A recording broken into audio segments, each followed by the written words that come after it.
Selalu saja ada ide-ide baru yang keluar dari Hollywood untuk menggarap film yang kemungkinan besar diminati oleh para penikmatnya. Salah satunya mengangkat game yang sebelumnya sudah memiliki banyak fans. Berbagai sutradara juga telah mencoba berbagai macam pendekatan untuk mengolah materi yang ada di dalam video game menjadi sebuah tontonan yang bisa dinikmati oleh para pecinta film. Memang tidak semua usaha untuk mengadaptasi video game ke dalam film tersebut berhasil. Malah kebanyakan justru mereka gagal dalam proses penggarapannya. Pasalnya, memang tidak mudah untuk mengubah sebuah media interaktif seperti video game menjadi sebuah media satu arah seperti film. Belum lagi beberapa sutradara yang diberi tanggung jawab untuk mengerjakan filmnya tidak paham dengan konsep-konsep fundamental dari gamenya yang membuat filmnya berakhir dengan terinspirasi ketimbang benar-benar diadaptasi dari video gamenya. Berikut 10 film adaptasi game terbaik menurut Ngeluanin. Prince of Persia. Muncul terlalu dini mungkin adalah ungkapan yang tepat untuk film adaptasi game yang satu ini. Dirilis pada tahun 2010, Prince of Persia sebenarnya muncul di puncak semi gamenya, sebelum Ubisoft akhirnya beralih ke Assassin's Creed. Namun di sisi lain, film ini muncul di masa ketika mayoritas tidak terlalu peduli dengan video game, apalagi dengan film adaptasinya. Ditambah dengan cara adaptasi filmnya yang masih terpengaruh dengan sistem terinspirasi dalam tanda kutip, ketimbang adaptasi yang membuat beberapa aspek dalam filmnya dipertanyakan oleh para fans gamenya karena tidak sesuai ekspektasi. Meskipun begitu, film Prince of Persia masih menyuguhkan film adaptasi yang mumpuni, dengan aksi yang berlimpah dan tentunya masih seru untuk dinikmati.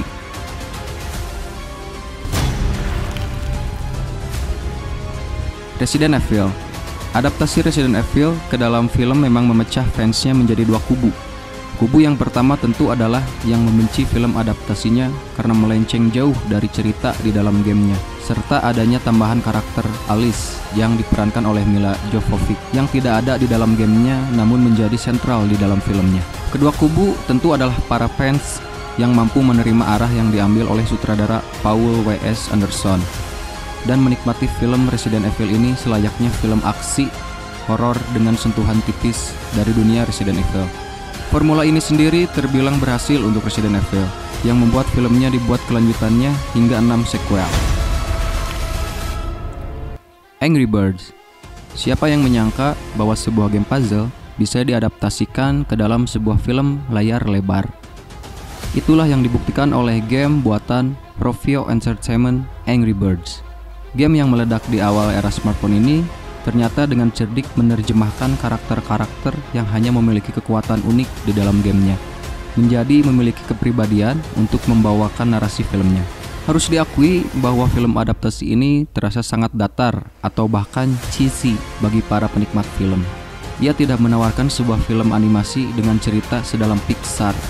Namun setidaknya mereka menawarkan sebuah film animasi ringan yang memberikan karakter-karakter Angry Birds sebuah wadah sinematik untuk memperluas dunianya.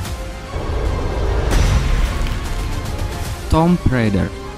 Film adaptasi Tomb Raider memang pernah dikerjakan sebelumnya pada tahun 2001. Dengan daya tarik utamanya adalah Angelina Jolie yang memerankan Lara Croft.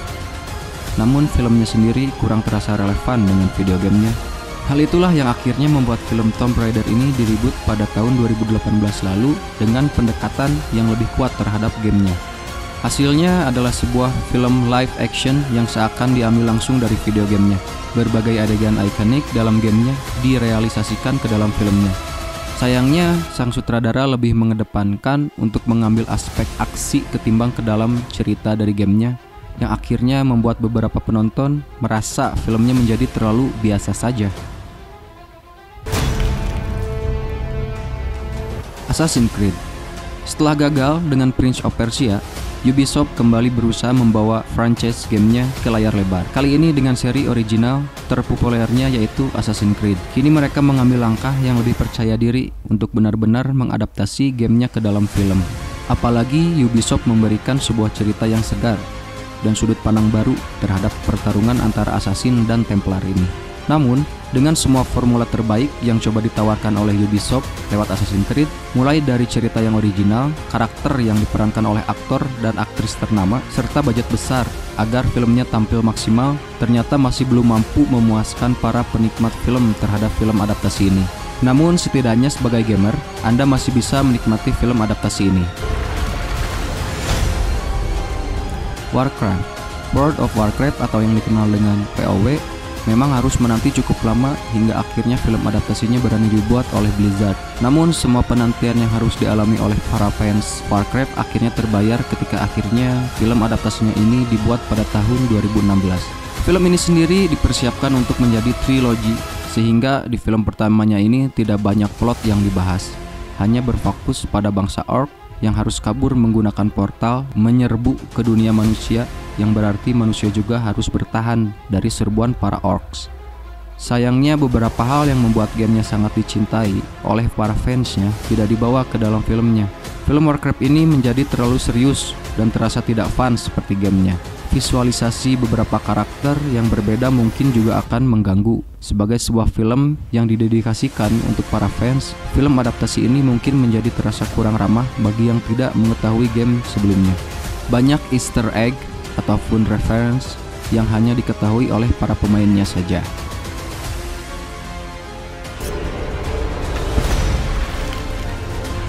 Final Fantasy Advent Children. Jauh sebelum judul-judul di atas dibuat, Square Enix sudah berani mempertaruhkan uangnya untuk membawa seri game RPG terlaris mereka, Final Fantasy, ke layar lebar. Setelah kesuksesan Final Fantasy VII, Square Enix akhirnya membuat sequel kelanjutan cerita dalam gamenya dalam bentuk film layar lebar. Keputusan untuk menggunakan animasi 3D seperti pada cutscenes gamenya membuat film ini terasa sangat mendekati gamenya.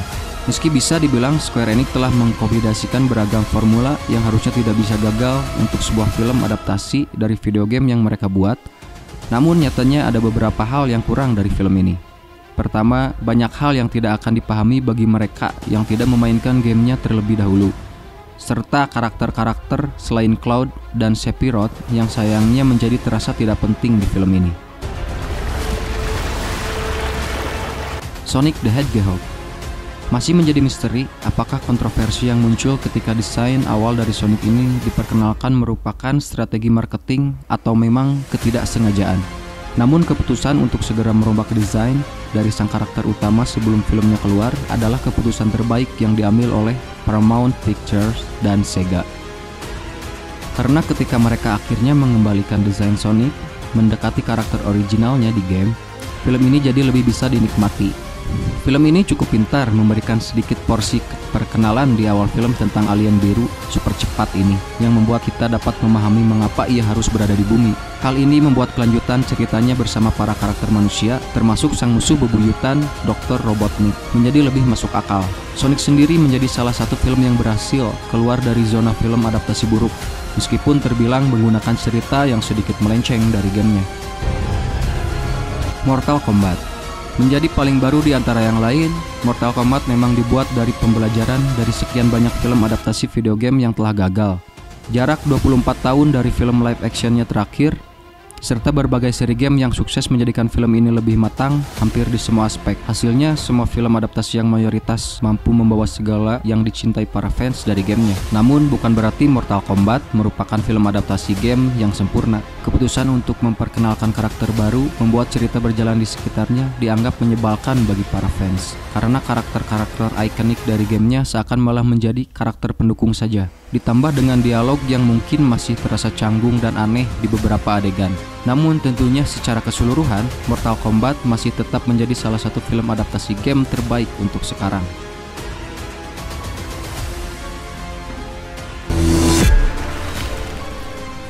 Detektif Pikachu di posisi pertama ditempati oleh petualangan detektif kuning beraliran listrik. Film ini sendiri bisa dibilang berhasil menyeimbangkan antara apa saja yang dicintai oleh para fans Pokemon dan juga apa saja yang harus dimasukkan untuk dapat menyenangkan para pecinta film. Hasilnya sebuah film adaptasi game dengan dunia, karakter, dan juga beragam adegan yang dicintai para fans terhadap gamenya. Sedangkan para penikmat film sendiri dibuat bersemangat dengan kehadiran aktor terkenal Ryan Reynolds yang akan menjadi pengisi suara dari sang Pokemon ikonik Pikachu. Di samping alur cerita, dialog, dan serta nilai yang diangkat oleh film ini sendiri membuatnya menjadi tidak hanya sekedar film popcorn adaptasi video game, namun sebuah film yang mendefinisikan makna film adaptasi video game sekaligus sebagai pembuka bagi film-film Pokemon lainnya di masa depan. Dan itulah tadi 10 film adaptasi video game terbaik menurut Ngelanin. Film adaptasi video game memang telah melalui proses panjang untuk sampai ke titik ini. Di luar daftar ini memang ada puluhan film-film adaptasi game yang berakhir buruk karena berbagai hal. Masalah utamanya ada pada bagian bagaimana menerjemahkan materi game menjadi film tetap utuh meski dengan segala keterbatasannya. Mencari formula terbaik untuk membawa franchise video game ke layar lebar mungkin memang salah satu PR besar buat Hollywood. Selama mereka memang peduli dengan kualitas filmnya, tak hanya sekedar mengeruk keuntungan dari popularitas gamenya, namun setidaknya 10 film di atas sudah berhasil menyajikan pengalaman baru untuk menikmati judul-judul video game yang para fans cintai dan dalam format yang berbeda. Dan saya optimis film-film adaptasi video game akan terus membaik seiring berjalannya waktu.